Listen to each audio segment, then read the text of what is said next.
Posibleng muling buhayin ng Malaysia ang paghahanap sa nawawalang Malaysia Airlines Flight MH370.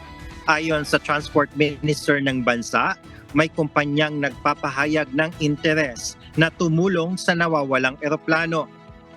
Gagawin aniya ang lahat ng kanyang makakaya upang aprubahan ng gabinete ang nasabing hakbang. Naniniwala ang opisyal na sa tulong ng mga bagong paraan ng pananaliksik at teknolohiya ay matatagpuan na ang MH370.